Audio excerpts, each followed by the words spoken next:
Bonjour à tous, ici Robert Bourgouin. Dans ce tutoriel, je vous propose de voir les bases de la vérification des vidéos. Maîtriser les techniques et outils pour vérifier l'origine et le contenu de toutes ces vidéos auxquelles nous sommes exposés est vraiment au cœur de la routine quotidienne d'un vérificateur d'informations sur Internet. Nous ne sommes encore qu'au tout début des vidéos générées par l'intelligence artificielle. Comme ici, on assiste encore parfois à des résultats surprenants qui permettent de facilement déceler ce qui est faux. Mais on ne peut plus tout miser sur notre seul sens de l'observation. L'IA progresse à une vitesse fulgurante et créer des vidéos convaincantes de personnes qui n'existent pas, comme ici, est très facile. Certains outils pour le faire sont disponibles gratuitement.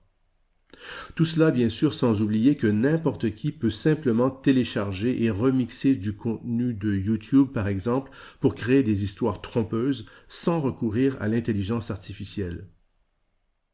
Vérifier une vidéo prend généralement plus de temps qu'une photo, mais les techniques de base ne sont pas très compliquées. Dans un autre tutoriel, je présente des outils gratuits et très performants pour accélérer la vérification des vidéos. Mais d'abord, permettez-moi de partager une méthode simple que vous pouvez suivre pas à pas avant même d'utiliser ces outils. Il s'agit essentiellement d'un processus en 3 étapes. D'abord, prendre le temps de regarder attentivement la vidéo. Qu'avez-vous vu ou entendu? Ensuite, remonter à sa source, trouver qui l'a produite. Pour cela, il faut, entre autres, lire sa description, les commentaires et vérifier s'il y a un générique de fin. Enfin, vérifier les affirmations faites dans la vidéo à l'aide d'outils de recherche simples. La vidéo que nous utiliserons pour tester nos compétences porte sur les puces RFID. Ces objets minuscules utilisent les ondes radio pour communiquer sans fil. Ils servent par exemple à stocker des données et ouvrir des portes sans clé. Certaines personnes s'implantent ces puces sous la peau pour expérimenter le biohacking, qui vise à fusionner le corps humain avec la technologie. Qui a produit ou publié cette vidéo? Dans quel but? Qu'est-ce qui est vrai ou non dans ce qu'elle affirme? Peut-on lui faire confiance? Alors, par où commencer? Notre vidéo YouTube peut être consultée sur cette page.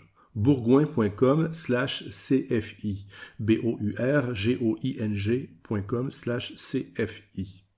Avant toute chose, vous voulez l'examiner dans son environnement, là où elle est hébergée. Il suffit donc de cliquer sur « Regarder sur YouTube » dans le bas de la vidéo ou sur son titre dans le haut.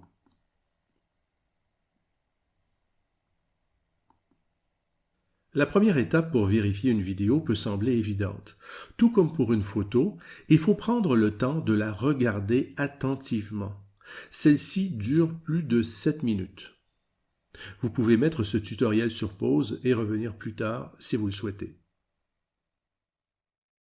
Alors, qu'avez-vous vu et entendu? Quel est le message général? La vidéo parle d'un plan secret qui ressemble au scénario d'un film de James Bond. Utiliser des puces RFID pour dominer le monde. Elle commence et se termine avec cet homme nommé Aaron Russo, décédé en 2007. Qui était Aaron Russo? Une simple recherche sur Google ou Wikipédia vous dira qu'il était un producteur de films américain qui, vers la fin de sa carrière, défendait aussi toutes sortes de théories du complot. Dans la vidéo, il mentionne qu'un homme nommé Rockefeller lui aurait confié les détails d'un plan pour réduire de moitié la population mondiale et utiliser des puces implantées pour contrôler le reste de la population. Ce nom, Rockefeller, est celui d'une famille juive très riche qui a nourri beaucoup de fantasmes, tout comme celui de la famille Rothschild. Utilisez Google Lens sur la photo de Russo et Rockefeller côte à côte.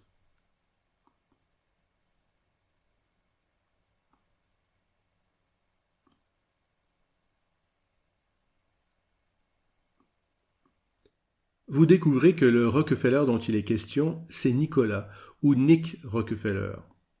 Si vous faites une recherche sur ce nom, vous trouvez qu'il ne fait pas partie de l'arbre généalogique officiel de la famille Rockefeller, mais qu'il est plutôt un parent éloigné.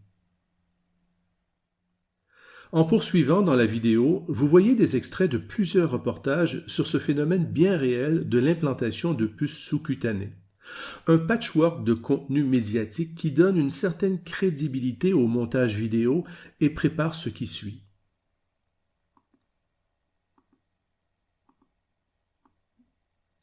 Ce politicien français fait ensuite un long discours.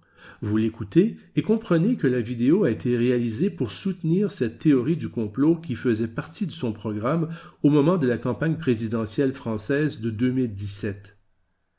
À la toute fin de la vidéo, vous trouvez cet indice.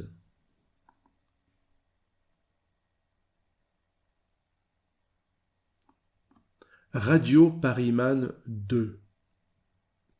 Rappelez-vous que les vérificateurs de faits sont comme des détectives. Ils collectent des indices pour résoudre un mystère. Les détails sont importants.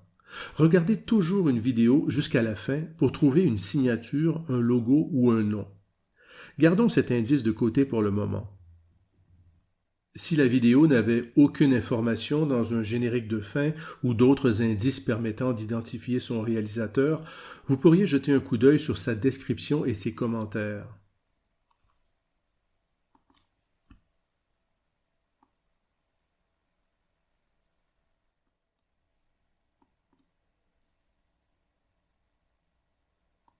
Avec une simple recherche, on se rend vite compte que la légende est un copier-coller de Wikipédia. Il n'y a qu'un seul commentaire sous la vidéo et il est sans intérêt pour nous. La vidéo est publiée sur une chaîne qui semble appartenir à une entreprise de services informatiques. Le nombre de vues de ces vidéos est très limité. Elles contiennent principalement des scènes religieuses avec des titres en arabe. Vous pourriez continuer et chercher à en savoir plus sur le propriétaire de cette chaîne YouTube, mais vous sentez rapidement que vous êtes sur une mauvaise piste. Centre Copie Larsen GSM Informatique Bureautique n'a probablement pas produit la vidéo. Gardez à l'esprit qu'il est très facile de télécharger une vidéo et de la téléverser sur son compte de réseau social pour faire croire qu'elle nous appartient. Alors, revenons à la signature que nous avons trouvée à la toute fin, Radio Pariman 2. Une simple recherche Google avec ce mot, entouré de guillemets pour restreindre la recherche à ce libellé précis, renvoie une multitude d'informations. Y compris cette chaîne YouTube où Radio Pariman 2 a publié environ 170 vidéos faisant la promotion du politicien français pour qui notre vidéo a été réalisée. À partir de là, vous êtes sur la bonne voie pour compléter la vérification de cette vidéo. Un petit récapitulatif du processus pour vérifier une vidéo sans perdre de temps. D'abord, regardez attentivement la vidéo. Qu'avez-vous vu ou entendu? Quel est le message général? Quelles sont vos premières impressions? Provient-elle d'une ou de plusieurs sources? Quel semble être l'objectif de la vidéo? Demandez-vous qui a produit la vidéo. Recherchez des indices dans la description et les commentaires et sur la chaîne qui héberge la vidéo. Cherchez des crédits, logos, noms, et ainsi de suite. Faites une recherche textuelle ou sur les images avec des outils simples. Enfin, vérifiez les affirmations et le contenu avec des outils simples comme un moteur de recherche et Google Lens. Et voilà, c'est ce qui nous amène à la fin de ce premier tutoriel sur la vérification des vidéos. Merci pour votre attention et je vous dis à bientôt.